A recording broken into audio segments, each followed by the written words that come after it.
ఇప్పుడు మీరు చూడబోయే ఈ ప్రాపర్టీ విజయవాడ పొరంకి అండి. ఈ నారాయణపురం కాలనీ దగ్గరగా వస్తుందండి. ఇది వచ్చి 100 ఫీట్ రోడ్లో కట్టిన కేఎంఈ విల్లాస్కి బ్యాక్ సైడ్ వస్తుందండి. ఇది కరెక్ట్గా ఇది ఏలూరు రోడ్డు నుండి కూడా 1.5 కిలోమీటర్ దూరంలో ఉంటుందండి. ఇది ఈస్ట్ ఫేస్ ఫ్లాట్ అండి. 681 గజం, నాన్ లేఅవుట్ ఫ్లాట్, 33 అడుగులు రోడ్లు కలిగిన ఫ్లాట్ అండి. ఈ వెంచర్లో అపార్ట్మెంట్లు, గ్రూప్ హౌస్లు కూడా కన్స్ట్రక్షన్ చేసి ఉన్నాయండి. ఇది రెడీ టు కన్స్ట్రక్షన్ కూడా చేసుకోవచ్చు. ఈ విల్లాస్కి దగ్గరగా ఉంటుందండి.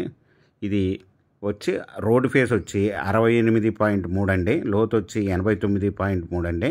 681 గజాలు, east face, non layout flat. ఇది 33 అడుగుల రోడ్లు కలిగిన ఫ్లాట్ అండి. ఇది ఓనర్ గారు వచ్చి 1 స్క్వేర్ యార్డ్ వచ్చి 36,000 రూపాయలు చెప్తున్నారు. స్మాల్ నెగిసిబుల్. మీకు ఈ ప్రాపర్టీ వివరాలు డిస్క్రిప్షన్లో ఇవ్వడమైంది. అది చూసి మీకు నచ్చినట్టయితే స్క్రీన్ మీద ఉన్న ఫోన్ నెంబర్కి కాల్ చేయగలరు. మీకు ఈ ప్రాపర్టీ నచ్చినట్టయితే సబ్స్క్రైబ్ చేసుకోండి, లైక్ చేయండి, షేర్ చేయండి, కామెంట్ చేయండి.